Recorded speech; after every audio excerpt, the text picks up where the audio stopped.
Жашоо бул бизге жараткан тарабынан берилген чоң белек. Дал ушул жашоону кандай кылып өткөрүү ар бирибиздин өзүбүздөн экен. Дал ушундай жашоонун бир кичинекей сынактары болсо да ага сынбастан өзүн ар тараптуу өнүктүрүп келе жаткан Оштун жылдызына айланган бүгүнкү Мики биздин каарманыбыз. Мындан туптуура 1,5 жыл мурда дал ушул Микини ушул көчөдөн тартып кеткен болчумун.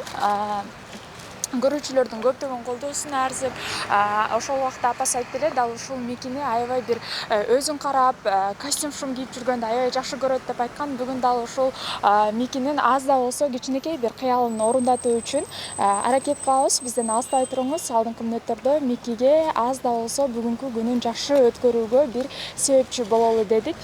Бул жакта апасы менен келип дагы калды. Саламатсызбы, эже, кандайсыз? Жакшы. Денсаулыктарыңыз жакшыбы, эже? Жакшы, Кудайга шүгүр. Мики, кандайсың? Жакшы, денсаулыктар жакшы? Жалатка кандай барып келдиң? Жакшырап келдиңби? Салтын апа, жакшысызбы? Денсаулыктарыңыз жакшыбы? Кудайга шүгүр, өзүңөр кылган жакшысыңарбы? Жакшы, Кудайга шүгүр. Эжеке, мынакей, дал ушул 1,5 жыл мурда мен Микини билесиз, өзүңүз дал ушул көчөдөн тартып кеткен болчумун. Сиздин үйүңүзгө барып, сиз менен дагы маектешкенмин. Анан ошондо бир айтып калдыңыз эле, Мики аябай костюм кийип жүргөндү жакшы көрөт, өзүн караганды жакшы көрөт деп айткансыз да. Анан кийин ошол сөзүңүз менин аябай эсимде калган болчу. Мынакей, убакыт өтүп бүгүнкүгө сааты чыгып, бүгүн буюрса ошол Микинин кичинекей болсо дагы Микиге бир кубаныч тартууласа кандай дейсиз? Рахмат тартуулаганыңарга. Учурда Микинин ден-соолугу кандай, эже? Мурункудан анча жылыш бар экен, Жылыш бар, бирок жакында дагы ооруп, приступ болуп, скорый чакырып, кичине дары-дармек берип, анан жартылай лечениясын алып, бул кичине эле жаны сакай салбай коет да. Отказ берип туруп алат. Азыркы күндө деле бир аз неме рак, тамак ооруп. Анан ушу осмокол беребиз тынбай. Ошондо өткөндө Сулаймановго көргөзүп лечение алдым эле, приступу кармабай калды эле. Эми кайра дагы Кудай кааласа апарам да. Анан баягы ошол убакытта айттыңыз эле да, өзү элдерге аралашса батыраак сүйлөп кетеби депчи. Анан ошол тарабынан баягы жылыш болуп атабы? Мен Микини көрүп алып аябай сүйүнүп атам. Сонун болуп сүйлөп калыптыр, Сүйлөйт, ырдагысы эле келет. Анан ушу айтып жүрөм го, бир аз шартыбыз туура келбегендигинен мына түрк немеге врачтар келиптир дейт, ушу же өткөндө тамак ооруганда ушуну операция кылсак сүйлөп кетеби деген ой болду, тамак ооруса. Анан аракет эле кылабыз ушу эл менен кошулуп сүйлөшкө. Анан өтө кубанганда мырдап ийет, карап туруп таң каласыз, кайра таппай калат да, сүйлөй албай энтигип калат. Бир неме кылганда так сүйлөйт. Анан кана эми менга сүйлөп эле кетсе жок дегенде. Assalamu alaikum туугандар. Бүгүн 8 февраль. Кудай буйрса Кореяга аман-эсен жетип алдык. Sky Motors оюштун астында турабыз. Кудай буйрса туугандар, любой машинени экспортканга аманатыңарды жеткизип барганга аракет кылабыз. Германский, корейский, японский любой машинаны экспорт кыла алабыз, достор. Бизге чалгыла, жазгыла. Суон шаарындабыз. Салон SK1, Кореяда эң чоң салон.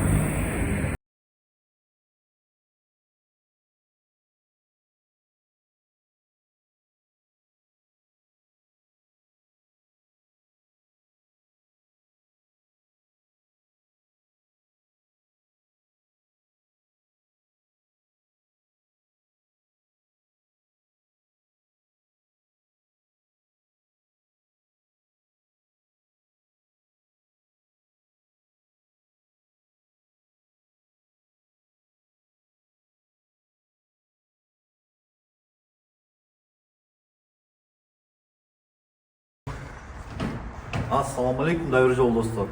Өзүңөр көргөндөй биз Sky SK1 салонун ичинде жүрөбүз.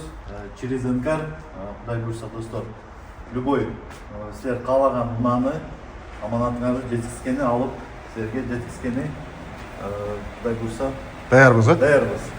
Азыр болсо Микини бизге бериңиз эми. Микини биз алып кетип, аман-эсен апарып ойнотуп, силер дагы аман-эсен болгула бу заманда. Микиге аз да болсо өзүнүн бир убактысын бөлөйүн деп биздин баарыбызга белгилүү болгон Гүлмайрам Разыкова эжекебиз келип жаткан учуру. Біліп қалды болуш керек азыр. Кандай сиже? Кандайсыңар? Ушуп калдыңарбы? Ооба, эжеке, ушуп калдык. Кандайсың? Бүтүп калдык. Жакшысыңбы? Ден соолук жакшыбы? Ай, Таныдыңбы Мики? Таныдыңбы эжени? Тааныйт да мен бул эме да эмне эле. Мурда мага аябай эме постоянно жолдон өтүп атканда тийишет болчу, анан мен тийишкенде постоянно колум булгалап койчумун да. Эстейсиңби мени? Эстейт. Азыр Мики Красавчик. билебейм деп калыптыр. Да? Жакта калдыбы билеген Бияка Мики? билебей калдыңбы? Такыр чыкпай калдыңбы? Жайыбы, жайыбы, кышыбы мен дайым караста жашайм да, анан бияктан келатканда ушу Мики барбы экен деп келчүм да, анан келатканда эле монтип тийишип, алдынан тосуп, машинамдычы. Анан тийишип калса күлүп колдорум, Ошо мурундагы билесизби, сиз айткансыз мага Микини айтып, Микини бир күн издеппиз бул Ооба, жакта. биз чогуу издеп, бул жактан бир эжеден сурап тапканбыз. Ден соолугуң жакшыбы? Мамаң баары тынчпы? Молодец. Бир аз сыркылып калыптыр, Күшөйлү, башы эме? Кийбеккен. Кийбейт экен. Келиңиз эжанда бүгүнкү эмне кылабыз биринчи, эмнеден баштайбыз? Сөзсүз түрдө курсак кандай? Тамактанабызбы? Ооба. Анда биринчи тамактанып же Биринчи Микини жасанып дайындап алып туруп, макул. андан кийин тамактанбайлыбы? Суукта үшүп калды деп ойлоп атпаймынбы? Андан келип тамактаналы, Микин эже буга чейин айтып калганда апасы ошол Микин костюм шум кийгенди аябай жакшы көрөт депчи. Анан бүгүн костюм шум алып бересизби, эмне кылалы? Костюм шум алып берейин анда, костюм шум алабыз, анан чогуу тамактанабыз, салонго барабыз, анан сүрөткө чыгабыз. Маек кылайын. Кеттик, жүрүңүз.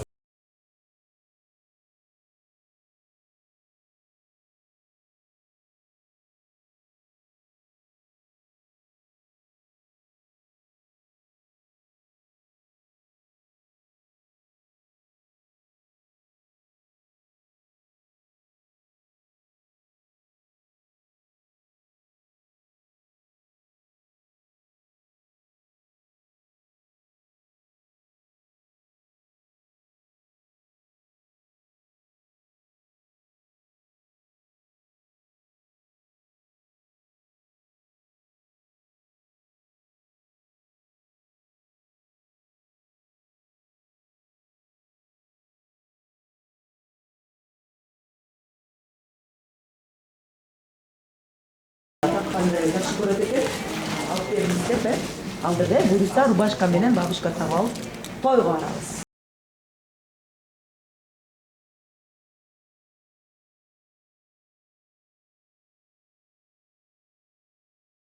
Биз азыр магазинден чыктык, Мики. Азыр болсо курсак ачты биздин. Тамактанганга барабыз. Чачыбызды соңғы прическа жасатып, салонго барабыз дегендей. Буюрса мына кеттик. Манайың кандай? Жакшыбы? Аябай көп күлүп танс ачып алдың окшойт, Чарчап калдың, бир болсо, Мики? Чарчап калдыңбы? Үшүбөйлөбү? Жаңы алган кийимдердин баарын кийип, эски кийимдерин болсо карабай, Мики болсо. Даже курткасын кийбей кой да. Кулук болсун, кийимдерин күзгө, өзүң жүзгө жеткин. Молодец. Накей, биз азыр дал ошол Микинин апасына гүл алуу үчүн келдик. Накей. Кайсы гүл жакты, Мики? Могул жактыбы? Болобу? Болотпу? Жакшыбы? Кел давай. Биз азыр келип гүл алдык. Азыр, гүл жакты. Өз негизи бул жерде 4 эле гүл бар экен, ушун болгон ушун тандадык, Азыр Микинин апасына барабыз, Азыр тамактанган барып, ал жерге мама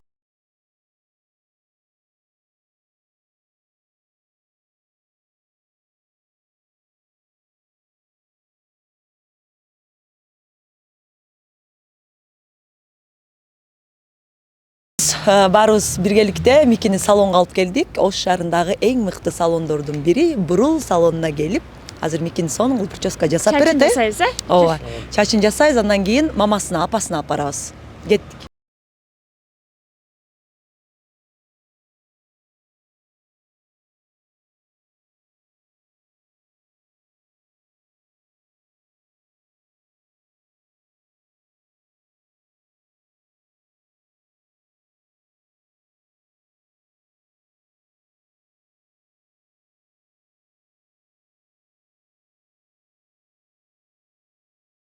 Мики болсо негизи үстүндө бар болчу курткасы менен шапкасы, бирок жаңы кийимдер кийгенден кийин менин жүрөгүмдө от пайда болду деп кийбей атат.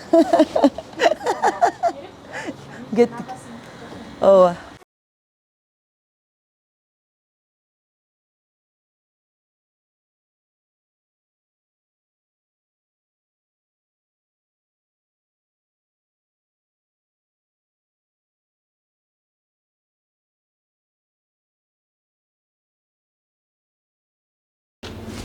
Жүрөк. Мына Мики көз баратабыз. Жакта даяр. Микинин апасы келди. Апасын азыр гүл менен тосуп алат. Мынаки. Жаным десе, жан. Шунчалык даярданды сизге. Ес садак болду, мен да сени сүйөм. Жаным десе, жан. Кандай жакшы. Ден соолугуңуз жакшыбы? Балаңыз. Аябай жаман аябай жасапсыңар го баламды. Мынакей эжеке, бүгүн дал ушул баягы сиздин мен балам костюм кийгенди аябай жакшы көрөт дегениңизди дал ушул Гүлмайрам эжекебиз угуп, бүгүн атайын өзүнүн бир күндүк убактысын бөлүп, Мики менен чогуу бул образдарды тандашып, андан кийин салонго келишип, Микинин чачын жасатып берип, андан кийин атайын бул гүлдү алып берип, ошентип Микини жасап алып келди сизге. Эли рахмат, Майрам кызым. Атаң жакшы адам эле, тааныш элекпиз деле. Анан сага ушундай мен балам үчүн совиш кылганыңа балама бирди берсең, Алла сага миңди берсин. Ар дайым үй бүлөң менен, бала чакаң менен, ата энең менен тынч бол. Не деп айтмак элем эми, Алла разы болсун. Кылган соопторуң Аллага кабыл болсун. Ар дайым эл үчүн кызмат кыз болуп жүрө бер. Рахмат. Келиңиз Гүлмайрам эже, сиз. Бул нерсени айткандан кийин аябай өзүм негедир кубандым.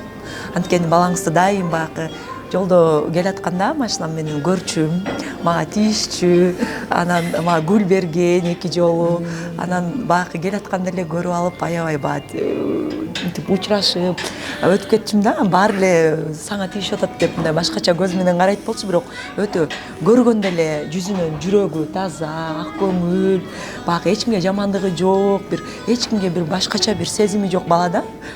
Анан азыр сурап калдым, эмнеге ырдабай койдуң десем, уже ырдагым келбей калды, бийлегим келбей калды депчи. Буюрса телефону дагы жок калыптыр. Ошо же барбы телефону? Кана телефон? Телефонум жок деп. Үйдө бая жалгаттан келгенде заряды жок үчүн таштаган. Ошо телефонум жок калган десем, мен ойлоп мындайм, анан мен бая азыр эме кылып койгом. Телефону жок жашай албайт, 2 жолу 3 жолу урдап алып коюшту, жолдо коркутуп, анан кайра алып берип турабыз.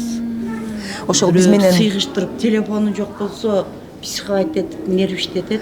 Бүгүн болсо, ооба, бүгүн болсо аябай кубанып, ушундай өзүндө жок магазинге киргенде дагы баары учурашып, биз калып кетип эле балаңыз менен аябай жизда турбайсыңбы деп эме кылдым, кыздар менен сүйлөшүп, кийинип, өзү тандады ушундай сонун костюмду. Кыздарды көрсө колунан өп, күйдүрүп мен да өппөйт деп, жаным апа бул деп, официантка кыздарды да бардыгын колдорун өп чыгат. Ооба.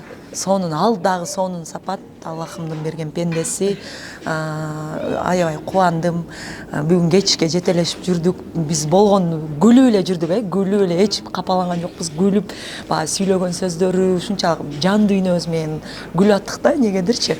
Биз баягы үйдө дагы күлкүнүн немелиги мындай өзү да күлүп турат, анан бирөөлөрдү турайт. Бул кичине неметкенде оозун кыйшык кылып коеюн дегенбиз, бир бала келип жүрчү эле да. Мундуздун оозу кандай десек эле шап буруп эле кийин зорго калтырдык. Бул жаман турап коет, неме алындачы. Турбайсың мында, сени кошуп алыш керек экен, канекең айтыш керек экен, Анан ооба, мен атамы көрсөтсөм тааныйм дейт, канекти көрсөтсөм тааныйм дейт, баарын тааныйт экен. Ютубтан таанып. Ошол сизге дагы ден соолук, узун өмүр, дайыма ушул балдарыңыздын алдында бар болуңуз, жакшылыктарына күбө болуңуз. Азыркы учурда Микинин ден соолугу, жашоо шартыңыздар, үй бүлө, багы сиз эми азыр жумушта иштебейсиз да? Пенсияда. Ооба, пенсияда балдарыңызды багы күнүмдүк жашоо, турмуш, тамак аш деген нерселер бар, кийим кече, ошол жагдайларда кандай сизде болуп атат? Ошол жөнүндө да айтып кетпейсизби? Мен ушу сага дагы булар барганда да айтканмын, ушу мамлекет тарабынан 10-жылы очередтин бузулуп, 10-жылдан бери кайрадан турганмын. Ушул оорулуу балдарым бар болгонуна байланыштуу. Президентке чейин бардым, бирок ошол моментте президент бир жака кетип, кайра келгенмин. Кайрылып барышта кыйын болот. Жерде деле очередтабыз, үйдө деле очередтабыз. Бүткөндө сарбашып, кимитетип бизге үй берилбей калган. Азыр дагы эми ушу 4%тен болсо дагы алсакпы деп аракет кылып атабыз. Очередубузга бир мээрге кирсек, эмне деп кабыл алат экен деп эле баягы эле мыйзамды сыйламыш болуп жүрө берет экенсиң аппандичасына менин очередим бар деп. Же чакырып мындай болуп атат, мына процентке көтөрүп аласыңарбы деп мыйзамды сураган деле панда жок. Очередиң бары жогун ошо факты өздөрү таанып кетсе деле жооп бергенде мына 2 оорулуу балам бар деп жазыпсыз, мамлекет үй салсанан болот деген кагаздар, жооптору бар. Жок дегенде ошол фактылар меники айткандан пайда жок болгондо деле. Бирок эми айтат ушу больнойлорго без очеред жер, без очеред үй дейт. 30 балам 23-кө толду. Дайын жок. Үйлөш керек. Үйлөш керек, Кудай Жайлаш кааласа. керек буйруса. Буйруса ал нерселерди дагы Аллахым насип кылган күнү, ооба буйруса. Мына бала үчүн шарты жок үйдө жашоо кыйын да, мен үчүн эмин чыдайм да. Ооба да. Чыдайм бардыгына. Ошол булар барганда деле көргөздүм, челектери запаста турат ар дайым. Эшикке чыгып неме кылат, бүтөт. Ооруп калбаса жакшы эле. Төлкө жакында дагы ооруп, приступ болуп, скорый келип көрүп, өзүбүз кичине лечение кылабыз, тынбай эле ошо эски дарыларын берип, колдорун берип, өзү кичине 2 же 3 жолу алат, болду. 5-чиге келген 4-чү, 5-чини албайт. Болду, ооруп атат колум деп чыдабай коет. Эми Алла берген ушул экен, не кылам? Чыдайм да. Кандай кыйынчылык болсо да чыдайм. Силерге дагы ушул менен 2-чи жолу эле Жанара, бул жигит инем, бүгүн Майрам сиңдим. Ушул менин баламды көңүлүн алып, неме кылган үчүн мен Алланын астында сиздерге башымды ийип, ыраазычылык билдирем. Дилейм эле силерге дагы. Айтып атам, Гүлмайра сиңдиме дагы ушу менин балам окшогон оорулуу балдарды немеге алып, көңүлүнө алып, ушуларды неме кылганына Алла ыраазы болсун. Башымды ийип туруп, ыраазычылык материал. Бар болуңуз, ден соолугуңуз чын болсун, балдарыңыздын алдында оорубаңыз. Мынакей Гүлмайрам эжеке, бүгүнкү күнүңүздү дал ушул Микиге арнаганыңыз үчүн биз дагы ыраазычылык билдиребиз. Буюрса сизге дагы мынакей алдыда концерт берүүнүн астында туруп турсуз. Сизге дагы дал ушул концертиңизди ийгиликтүү, жакшы бир аншок менен өткөрүп алыңыз дейли. Чыгармачылык ийгилик, эргүү каалайбыз. Бар болуңуз, ар дайым мынакей дал ушундай бирөөнүн сүйүнүчүнө себепчи гана болуп жүрө бериңиз дейли. Чоң рахмат сиздерге да, чоң рахмат. Анда эмесе келиңиздер. Эми тамактанайлы. Бул жакта сиздер үчүн стол даярдалган. Жаным курсак ачты. Ушундан.